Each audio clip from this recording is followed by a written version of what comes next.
સવારની આ શાંતિ, હરિયાળી વચ્ચે ચરતી ગાયો અને કુદરતનો અદ્ભુત નજારો. સો આવી જ સુંદર સફર શરૂ થાય છે સ્કંદાવેલ તરફ, જે વેલ્સમાં આવેલું છે. તો અહીં વેલ્સના પહાડો અને જંગલોની વચ્ચે આવેલો આ સ્કંદાવેલ માત્ર એક મંદિર નથી, પરંતુ શાંતિ, સેવા અને ભક્તિનું એક અનોખું સ્થાન છે. સો આ સ્થળની શરૂઆત થોડા ભક્તો દ્વારા થઈ હતી અને આજે અહીં દુનિયાભરથી લોકો દર્શન અને મનની શાંતિ માટે આવે છે. અહીં ભગવાન મુરુગન સહિત ભગવાન મહાકાલીમાં અને ભગવાન વિષ્ણુનું ટેમ્પલ પણ છે, અને એ સિવાય અન્ય હિન્દુ દેવતાઓના મંદિર પણ આવેલા છે.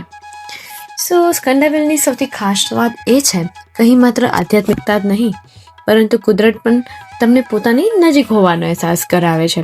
હરિયાળા પહાડો, શાંત વાતાવરણ અને પક્ષીઓનો મધુર કલરવ મનને એક અલગ જ શાંતિ આપે છે. સો હવે આપણે જઈએ છીએ ભગવાન મુરુગન મંદિર તરફ, જે અહીંનું સૌથી પહેલું મંદિર છે, જેની સ્થાપના 1973માં થઈ હતી. અને જે મંદિર છે ભગવાન મુરુગન એટલે કે કાર્તિકેય સ્વામીને સમર્પિત છે.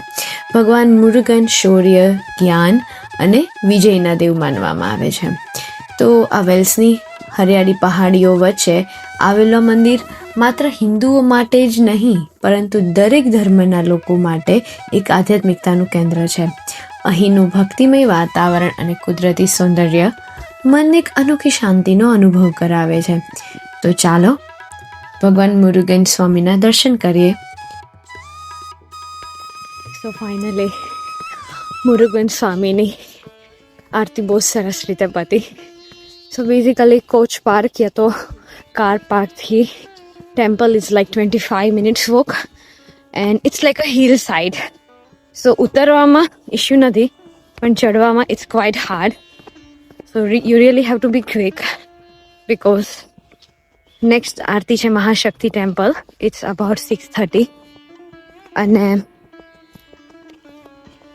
મુરુગન સ્વામી ટેમ્પલથી Mahashakti temple is like 18 minutes walk.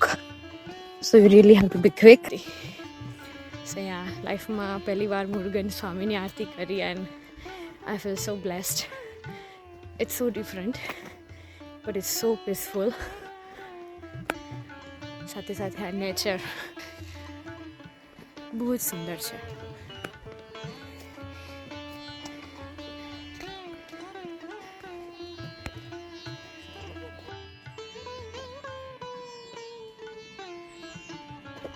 સો હવે અહીંથી છે another 9 minutesનું વોક.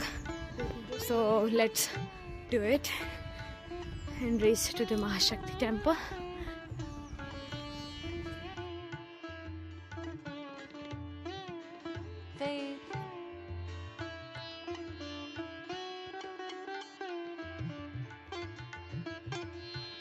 So finally મહાશક્તિ એટલે કે મહાકાલી માની આરતી થઈ અને ખરેખર બહુ જ શાંતિ ફીલ થાય છે, બહુ જ સરસ ફીલ થાય છે.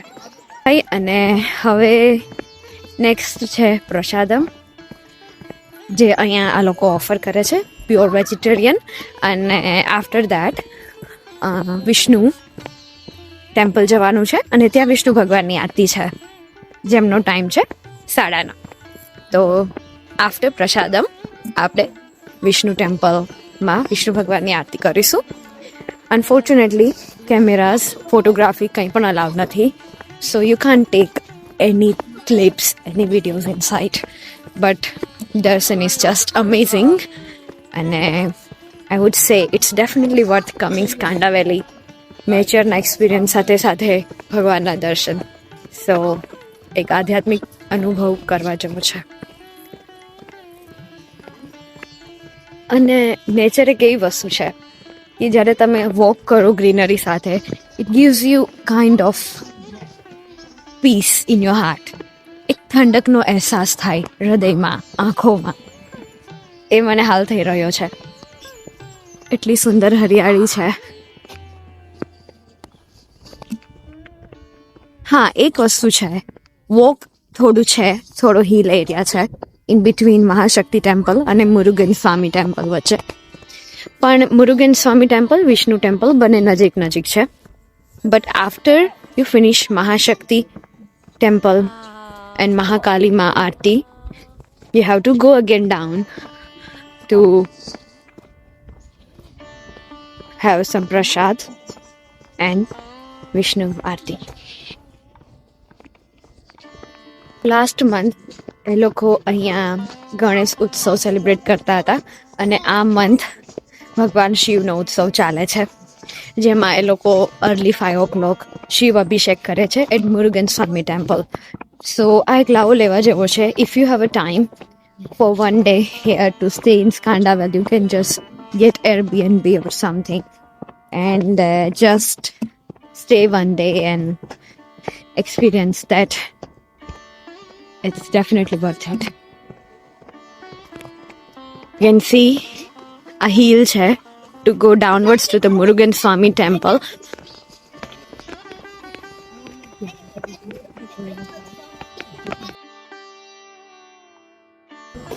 This is Lord Vishnu's temple.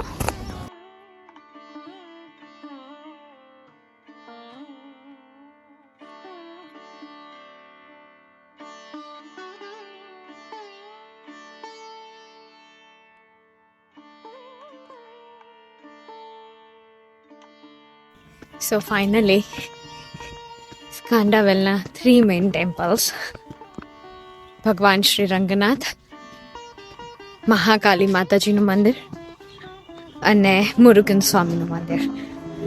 આ ત્રણના ડિફરન્ટ ટાઈમિંગ્સ છે. જેમ કે મુરુગન સ્વામીનું છે 5 o'clock આરતી ટાઈમ છે મોર્નિંગ, અને મહાકાલી માતાજીનો ટાઈમ છે 6:30 in the morning, અને રંગનાથ સ્વામીનો ટાઈમ છે about 9:30 in the morning. So finally આ બધી આરતીઓ કરી, બહુ જ મજા આવી.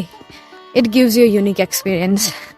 ઇન્ડિયામાં બી I have been in many spiritual places like Vrindavan, Gokul, Mathura, Nathidwara, Ambaji, Palitana.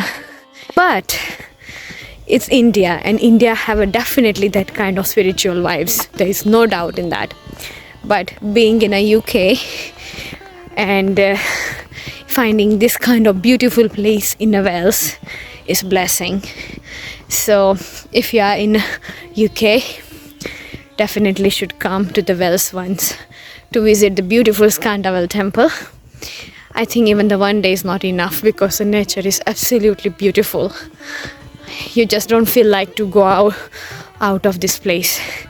But it's very important you come by coach or by your private vehicle, because it's very hard to go if you miss the vehicle.